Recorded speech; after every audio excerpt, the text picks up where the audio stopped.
मैं अभी बोल रहा हूं तो कोई ना कोई मैनुअल स्कैवेंजर किसी सीवर में अपनी सांसें आखिरी ले रहा होगा। अभी रेलवे वाले विजुअल्स आप सबने देखे होंगे माननीय उपसभापति महोदय।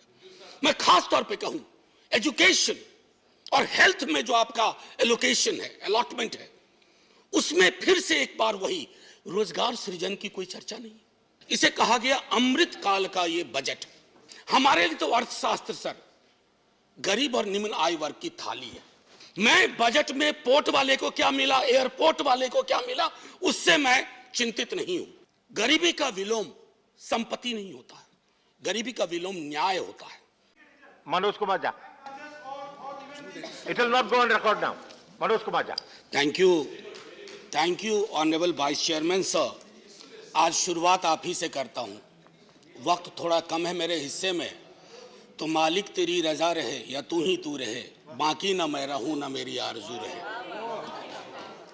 तो वो एक सेंस ऑफ प्रोटेक्शन भी आपसे चाहता हूं। वाइस चेयरमैन सर, मैं आपके माध्यम से ये कहूं, इस देश में जितने विभाग हैं कैबिनेट में, सबसे महत्वपूर्ण विभाग फाइनेंस मिनिस्ट्री है। और मुझे चिंता होती है उस मिनिस्ट्री में जो भी लोग हैं उनकी, क्योंकि मुझे पता है कि पेंडेमिक के साए में नीति और नियत तय करना आसान नहीं होता। आपके लिए तो और भी आसान नहीं होता।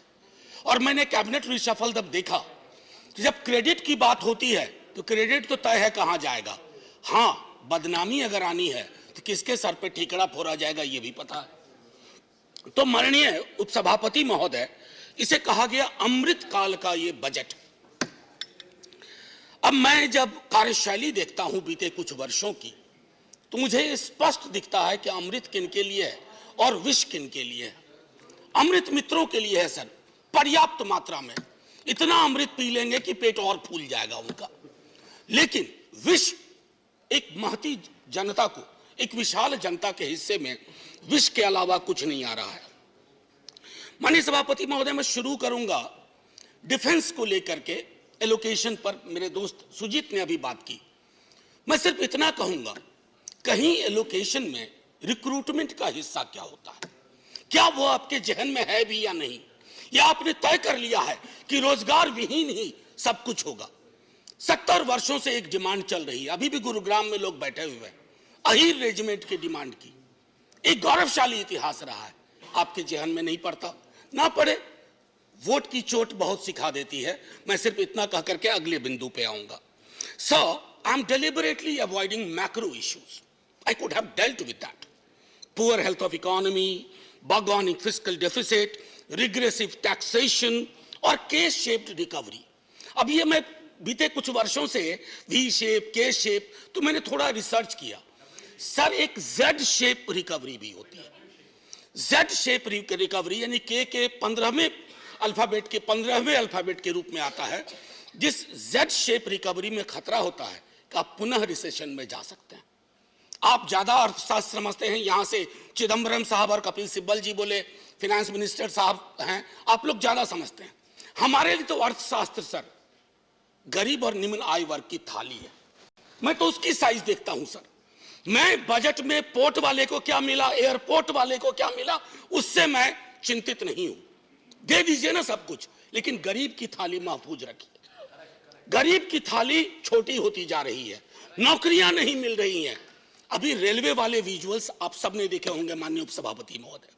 मैं खास तौर पे कहूं एजुकेशन और हेल्थ में जो आपका एलोकेशन है, अलॉटमेंट है, उसमें फिर से एक बार वही रोजगार सृजन की कोई चर्चा नहीं। There is no vision at all. आपने एक आंकड़ा दिया 60 लाख 5 वर्षों में।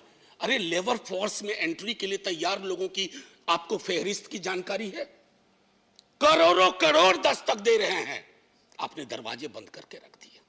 और चूंकि आपने दरवाजे बंद करके रख दिए तो आपको वो विजुअल्स देखने पड़ रहे हैं। माननीय मंत्री महोदय हैं, आपके माध्यम से कहूं सर, फौरी तौर पर एक रोजगार कैलेंडर पर काम करिए। सालाना हर विभाग, हर क्षेत्र, हर निकाय, वहां से निकाल के रखिए कितनी वैकेंसी है और कब भरेंगे, क्योंकि जब आप उन वैकेंसीज को नहीं भरेंगे, सब्र का प्याला बढ़ता जा रहा है। माननीय उपसभापति महोदय, एक माननीय सभापति महोदय, सदन में पहले भी मैंने कहा, हमारे प्रधानमंत्री, कई राज्यों के मुख्यमंत्री, वित्त मंत्री बार बार इस्तेमाल करते हैं मुफ्त राशन, मुफ्त वैक्सीन। हाथ जोड़ के विनती करता हूं, हम वेलफेयर स्टेट हैं, मुफ्त कह करके गरीब की गरिमा पर चोट मत करिए। हर नागरिक का स्टेक है, अधिकार है, और उस अधिकार को आप जब कहते हैं मुफ्त में दिया, मुफ्त में दिया, अरे आप अपनी तस्वीर लगा लीजिए बोर्डी पे, आप तस्वीर लगा लीजिए बोर्डी पे, सोच ईमानदार, काम दमदार वगैरह वगैरह लिख दीजिए, लेकिन मुफ्त कह करके गरीब का अपमान मत करिए, क्योंकि गरीब की लानत अगर पड़ेगी तो बहुत मुश्किल होगी। माननीय उपसभापति महोदय, गरीबी का विलोम ब्रायन स्टीवेंसन कह गया, गरीबी का विलोम संपत्ति नहीं होता है, गरीबी का विलोम न्याय होता है। आपको अपने बजट के नजरिए में देखना होगा। मैं तीसरी बार बजट पे बोल रहा हूं सर, तीसरी बार इस सदन में, आर्टिकल 39 क्लॉज सी एक बार पढ़िए और मूल्यांकन करिए that the operation of the economic system does not result in the concentration of wealth and means of production to the common detriment. Read the Oxfam report. Sir थोड़ा indulgence, थोड़ा सा sir, मैं बस थोड़ा ज्यादा वक्त नहीं लूंगा, बस वाइंड अप ही कर रहा हूं सर। दूसरी चीज, बस मैं ये कह रहा हूं, तीसरी बार ये दिखा रहा हूं, आर्टिकल 39। खैर सर, ग्रोथ बड़ी चर्चा होती है, आप कुछ नंबर बताते हैं, ये डिस्प्यूट करते हैं इधर से, सर हमको उससे भी मतलब नहीं है। आपका ग्रोथ फेसलेस क्यों है? फेसलेस ग्रोथ, जॉबलेस ग्रोथ, और तब तुर्रा इस बात का कि $5 ट्रिलियन इकोनॉमी बनेंगे। सर, आत्मनिर्भरता पर तो बहुत चर्चा होती है, मैं बोलना भी नहीं चाहता। मनरेगा को लेकर के एक बात जरूर कहूंगा। कल सुशील मोदी जी सदन में बोल रहे थे कि आंकड़े में गलती की इन्होंने, रिवाइज एस्टीमेट को, बजट एस्टीमेट को, रिवाइज एस्टीमेट को। मैं अग्री करता हूं सर आपसे, मैं उसमें नहीं जाना चाहता हूं, लेकिन जब रिवाइज एस्टीमेट के आंकड़ा आपके पास था और पैंडेमिक ने डिसरप्शन कर दिया था, आपने उस आंकड़े को क्यों नहीं देखा? आपने उस आंकड़े को क्यों खारिज कर दिया? और मैं आपको बताऊं सर, उस आंकड़े से संबंधित मनरेगा में मांगने पर भी काम ना मिलने में बिहार, गुजरात और मध्य प्रदेश सबसे ऊपर है सर। ये शर्म का विषय होना चाहिए, सदन के लिए सामूहिक शर्म का विषय होना चाहिए, पीठ ठोकने की बात नहीं है सर। बस सर मैं 1 मिनट लूंगा, उससे ज्यादा नहीं।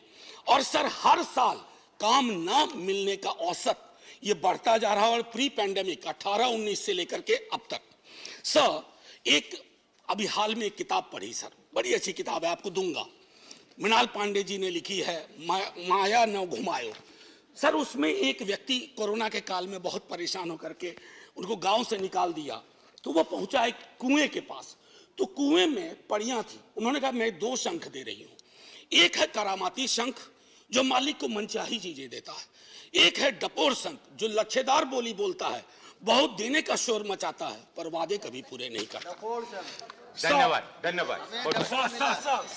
सर एक हो गया सर, बस। सर एक मिनट सर, सेंटेंस खत्म करने दीजिए। सर, पूंजी निवेश का मामला में आता हूं।